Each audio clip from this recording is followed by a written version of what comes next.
قال رب إني دعوت قومي ليلا ونهارا فلم يزدهم دعائي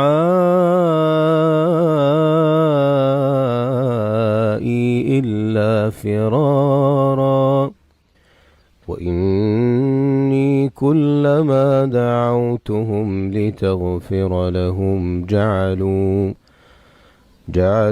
أصابعهم في آذانهم واستغشوا ثيابهم وأصروا واستكبروا استكبارا.